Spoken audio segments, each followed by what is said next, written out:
Les chemins à suivre pour séduire une nana. Hey God, it's me again. I know I come to you asking you for a lot, but today, I just want to say thank you. Alors, quels sont les chemins à suivre pour séduire une nana?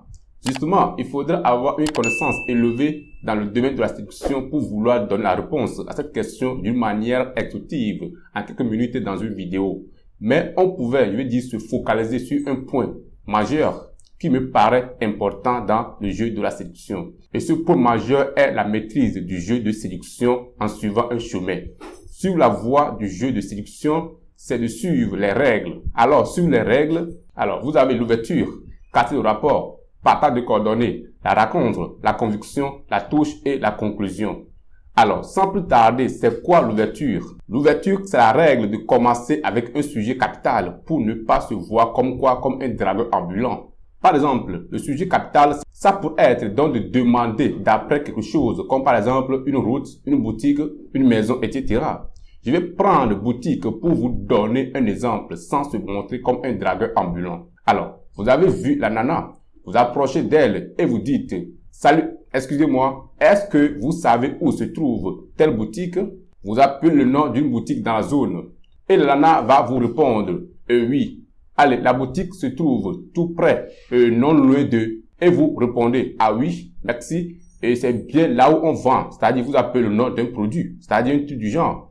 Elle va vous dire « Ah oui, c'est bien là-bas. » Maintenant, vous attaquez la règle de casser le rapport. Casser le rapport, c'est de parler d'un sujet intime qui concerne la nana et qui vous concerne et qui va vous permettre d'ouvrir la porte de la troisième règle qui est le partage de coordonnées. C'est-à-dire que quoi? Qui va donner suffisamment de confiance à la nana pour qu'elle vous donne ses coordonnées. Par exemple, je reprends notre premier exemple qui est demande d'après une boutique. Vous allez finalement savoir où se trouve la boutique. Maintenant, vous le dites. Ah cool, vous maîtrisez bien le coin.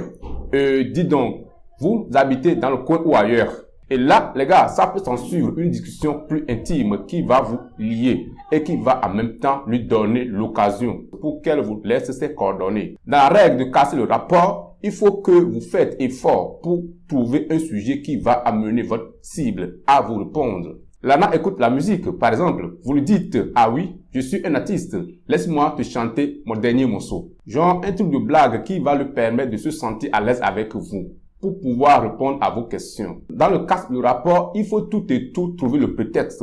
Et le prétexte, ça va vous donner l'occasion de réussir à la troisième règle qui est partage de coordonnées. Alors, mes gentlemen, une fois que vous avez réussi à avoir les coordonnées de la nana, vous avez en quelque sorte gagné la grande partie du game de la séduction. Et ce qui va suivre est quoi? Est la rencontre.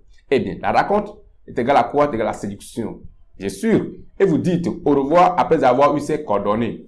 La première phase de la quatrième règle est donc de demande de première rencontre à la nana. Contrairement à ce qu'on sait, la première rencontre ne doit pas se faire dans un restaurant.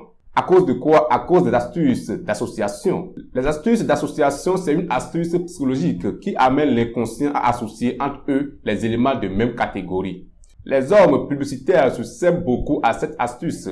Quand ils veulent faire la publicité de produits, comme par exemple le produit de parfum, d'habitude, dans la publicité, ils ne vous disent pas que le parfum sent bien. Ils ne vous donnent pas les coordonnées de la personne qui a fabriqué le parfum.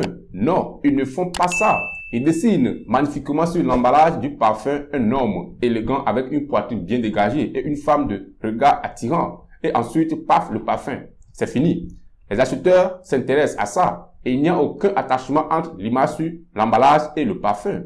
Seulement, l'inconscient des acheteurs a associé les deux. C'est-à-dire que quoi? L'image sur l'emballage et le parfum. Et finit par conclure que le parfum est magnifique.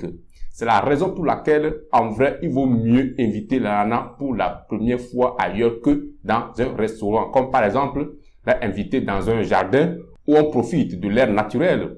Dans le jardin, votre image, voire votre style vont être associés à l'indépendance du jardin. Les arbres, aux gens dans le jardin, à la nature, etc. Alors, mes gentlemen, évidemment, il y aura beaucoup plus à dire sur cette phase de première rencontre.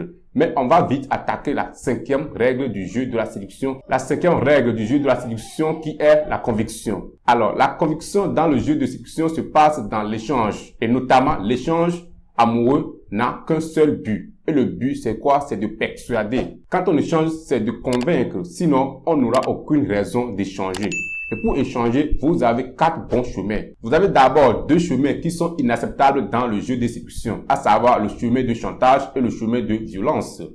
Après, vous avez l'argumentation. Mais l'argumentation possède un plan d'enfant. Pourquoi? Parce que l'argumentation parle au conscient. Et le conscient, c'est 10% du cerveau. C'est le cerveau cortical qui emballe, je veux dire l'inconscient. Par contre, l'inconscient, 90% du cerveau est responsable de nos émotions. Et surtout dans la relation amoureuse. C'est l'inconscient qui gouverne le cerveau. C'est pour cela la séduction doit parler à l'inconscient. Maintenant, on passe à la touche. Ici, la touche se passe si seulement vous êtes dans le cercle amoureux, dans la nana. Autrement dit, vous avez réussi votre première rencontre et deuxième rencontre. L'échange se passe bien entre vous après ces 2 rencontres. La confiance est déjà là. Alors, dans cette excellente règle, ce que vous allez faire sans avoir perdu de temps est de quoi? Est d'entamer la 3e rencontre.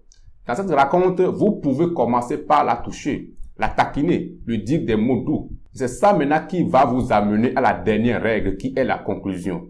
Je sais, beaucoup parmi vous se posent la question du genre, ce mot fout quoi ici? Je pense que c'est à l'école qu'on a l'habitude d'utiliser ce mot après avoir fini un chapitre.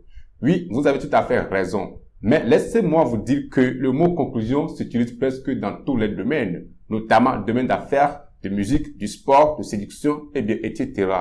Alors, c'est quoi la conclusion dans le domaine de la séduction? Merci. La conclusion, c'est l'étape finale dans la séduction qui amène les 2 sexes opposés à se retrouver dans le confort pour partager le plaisir. Eh bien, dans cette règle, notamment la conclusion dans le domaine de la séduction, se passe le plus grand travail et ça prend du temps. À moins que tu es un séducteur pro. Même parfois aussi, le séducteur pro aussi trouve leur dose de difficulté.